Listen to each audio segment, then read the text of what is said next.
So I wanted to begin this afternoon with a loving kindness or mettā practice.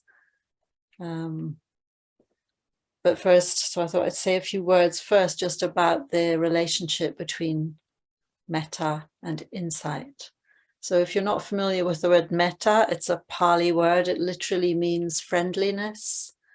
And it's usually translated loving kindness, I think, because translators didn't want to translate it as love, because love has all kinds of other connotations, but actually love would be a reasonable translation. Personally, I like the translation goodwill, because it's more of a decision. It's something we decide to respond to people with kindness. Love is perhaps a bit more of an emotion. Obviously, it's a little bit of both, but goodwill, friendliness, loving kindness, whatever word really works for you. And there's a very early text called the Metta Sutta, the discourse on kindness or friendliness, which describes metta, describes this quality as both a type of mindfulness, a sati, and also as a divine way of being, a divine abiding, Brahma Vihara. And this term Brahma Vihara was later used in a few other suttas and in the commentaries to refer to 4 specific qualities: kindness, compassion, appreciative joy, and equanimity, which are all outflows of this basic stance of goodwill, this basic well-wishing that we cultivate. It's obviously there in all of us in potential, but it's not always how we respond to ourselves and others, so it can be practiced. The typical description is that the noble disciple, ever mindful, pervades the entire world with a mind imbued with kindness or with compassion, appreciative joy, or equanimity. Vast, exalted, measureless, without hostility, without ill will. So very beautiful and something to aspire to and to work towards. The noble disciple in the text usually implies somebody with some degree of insight. That's what the word noble, Arya, means in the tradition. It was originally a racial term. The Aryans were one group of people in India, but it came to mean noble. So it implies to me that kindness is a kind of natural outflow of insight. If we have insight into impermanence, into unreliability, into the impersonal nature of things, in a way, it would make sense. We transcend the little sense of self, and we would respond to others with goodwill. I think practices that support this, metta bhavana practice, the Brahma Viharas, naturally or particularly support loosening that contracted sense of I, me, and mine, that sense of self, overcoming the sense of self-importance or of being at the center of the universe. And at the same time, not overriding our own needs. You know, it's a bit of a false duality. And in fact, in the original texts, it doesn't ever distinguish. It just says, you know, the entire world, pervading the entire world. Well, that includes each of us, right? So it didn't necessarily distinguish self and other. In a way, selfing and othering, that feeling of separation, are just 2 sides of the same coin. So one of the things you may hear if you've been around particularly the Theravada tradition for some time, is that the metta practice or the Brahma Viharas are concentration practices or samatha, or calming practices, rather than insight practices. I've even heard it said they're only concentration practices. I'm not sure the word only belongs there anyway, because I think, as I've said earlier, I think, although I don't really like the word concentration, I think samatha practice, calming practice, tranquility practice, composure, samadhi is the other word that's used. It's very, very important for its own sake. But it's an interesting question. Does metta itself contribute to insight or not? So this is a little technical, so it might not, I find it interesting, but just, you know, humor me if you don't think it's so interesting. But there are some suttas of the Buddha where he describes the Brahma Viharas as paths to the company of Brahma. And he calls them these when he's talking to young Brahmins, Brahmin students, for whom the company of Brahma meant liberation. It meant freedom, meant awakening. It was their ultimate aim. So in one text, the Buddha says that we should practice to be reborn in the Brahma world, and this is the path to the company of Brahma. And I think what's happened is, and well, I don't think this, I've read scholars who know far more than me think this, that the Theravada tradition or some of the early traditions took this to mean that the Brahma Vihara practices only led to a really good rebirth, but they didn't necessarily lead to insight and to awakening. So there's some undervaluing of their importance.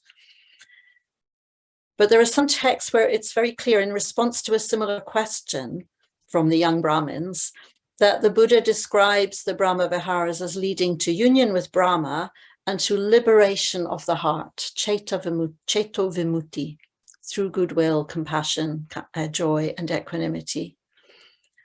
And it may be that the tradition took the union with Brahma a bit too literally, as meaning a heavenly rebirth, ignoring the fact that ceto vimutti, freedom of the heart, always implies complete liberation, complete awakening in all indigenous religious traditions of the Indian, what's now the Indian subcontinent. Vimutti is a very, or vimukti, I think it is in Sanskrit. So, you know, they're not to be undervalued. I think that's really my point. There are some sutras that say that if you cultivate these qualities of goodwill and kindness and joy, they're conditioned. We're producing them volitionally through our practice, and that what is conditioned is impermanent and subject to cessation. But then it says, standing upon this, we attain the destruction of the taints, which would be awakening. So there's a slight implication that, yeah, we cultivate these qualities, and then maybe there's some further contemplation of impermanence, of not self, etc. I think it's probably a bit of a false distinction, because if one is freed, liberated, whatever we understand that to mean through practicing the Brahma Viharas, clearly there will be insight into impermanence, etc. And interestingly, in the Chinese version, I mean, I don't know this, I only know this from scholars, but I'm told by people who know these things that in the Chinese version of the texts, of the Tripitaka, the 3 baskets of texts, these qualities, these 4 Brahma Viharas, occur more frequently, that you find them more often. So maybe they were less undervalued, maybe they were valued more highly in those traditions.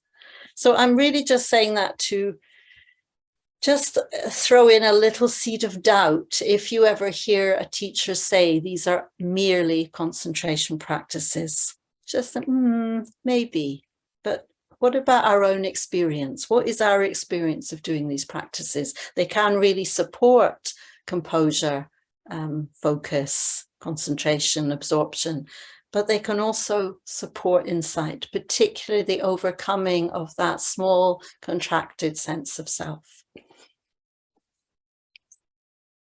So, yeah, maybe another thing to say before I talk about the practice, and then we'll do it with, I'll have a little bit of guidance for each stage for those who are not familiar. In the original texts, there isn't a lot of specific instruction about how to practice these. The Buddha just says, as I said, pervading all directions with these qualities. It might be that you can just do that. You sit down and you pervade all directions with goodwill. Some of us need a little bit more structure. And it was a later commentator, a Buddhist monk called Buddha Gosha, who had the idea, or certainly he writes about, introducing particular phrases. And he took the phrases from the texts, he took them from the suttas, but he particularly applied them to the practice. And so the phrases, as usually translated, it's something like, may we or may all beings be safe or be free from enmity, literally. May we be well or free from oppression, free from trouble. May we be peaceful, free from, again, it's free from trouble, but it's also undisturbed, calm. And then a sentence that literally means, may we protect our own happiness, which I think is rather lovely. It's usually translated, may we live with ease.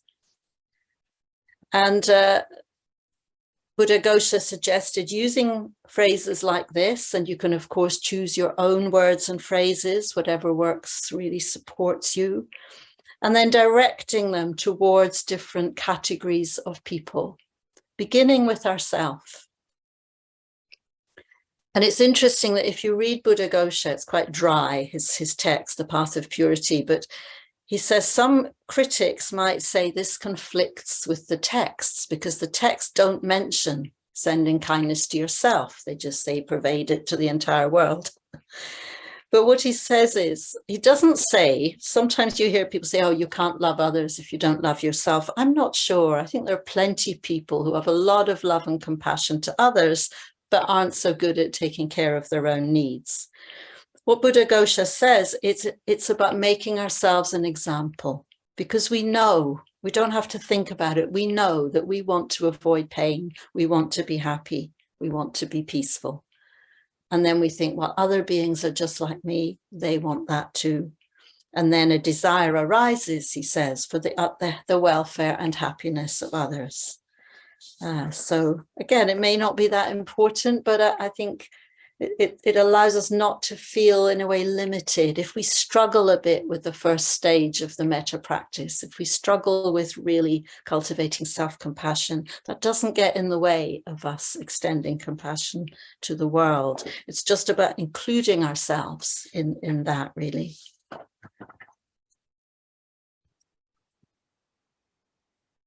In fact, there's an interesting verse here from the Buddha. I'll just read it. This is quoted by Buddhaghosa.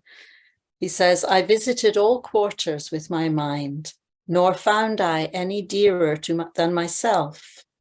Self is likewise to every other dear. One who loves themselves will never harm another.